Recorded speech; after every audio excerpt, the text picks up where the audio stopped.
All right, so I just got back from a coaching call. I like to walk and talk out in the Texas heat when I do my coaching calls.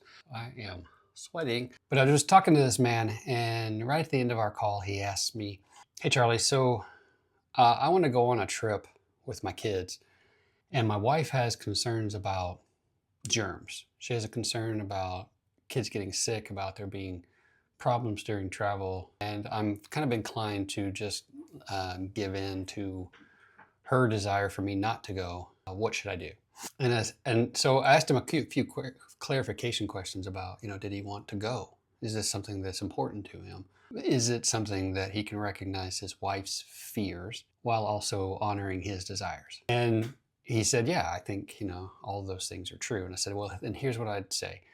Just let it be something where both things can be true at the same time. That you can hold space for your wife, you can hear her concerns, you can hear her fear, and you can let her know that you appreciate her for that.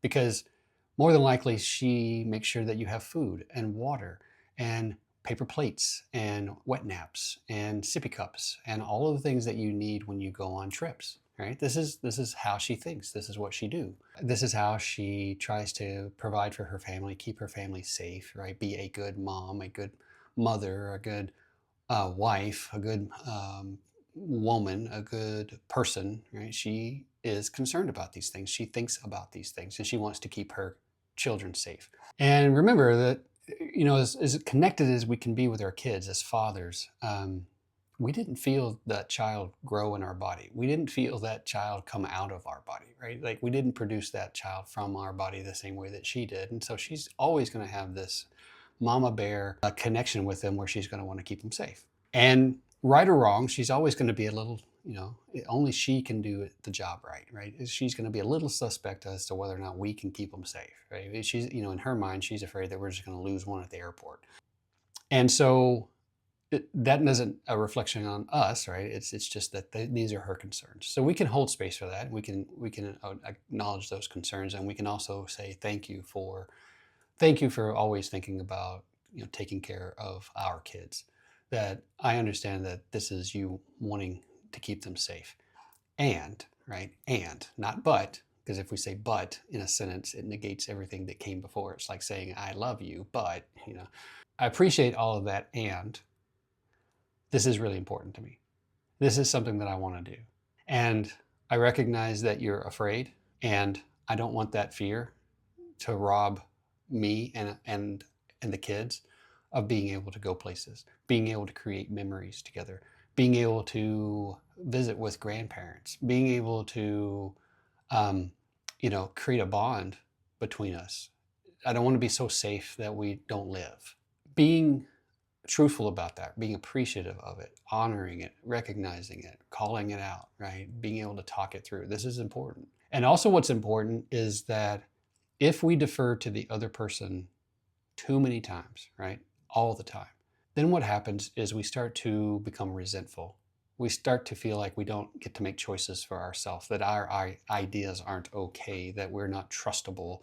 And so we start to lose respect for ourselves. We start to lose confidence in ourselves. We start to erode our trust in ourselves, our trust to stand up and say what it is that we want, our trust of being able to be honest about what we want. And we'll become resentful about it. We'll become upset at her because we'll blame her for it, even though it's our choice to agree with it. And we'll be upset with ourselves because we did agree with it.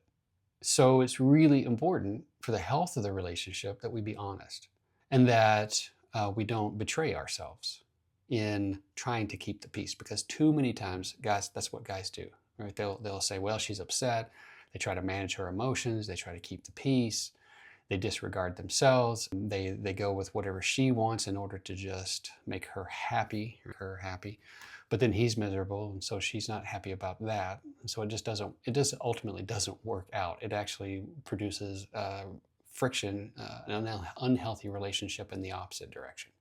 So better to be able to recognize the concerns of your wife and be able to honor yourself at the same time. And if there's some sort of middle ground, right, some sort of way that it can be done in a way that, you know, there's just another option.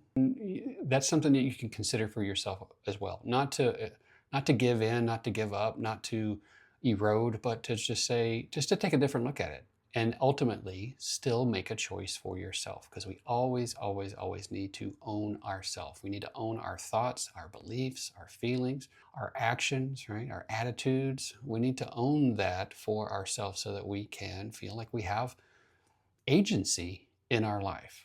So that's what I shared with them. And then I told them, so here's your homework. I want you to sit with that. I want you to think about that.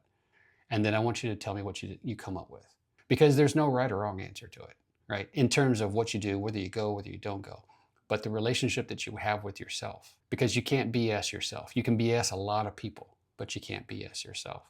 Knowing for yourself that you gave up, you gave in, that you capitulated in order to please her, in order to keep the peace, in order to manage her moods at the expense of your own self. Doesn't put you in a place where you're that strong, confident, grounded man who can be okay when she's not okay, who can own himself and be unapologetic about his choices and who he is. That's what I have for you today. I'm going to go maybe shower because I'm still sweating, and I'll talk to you later.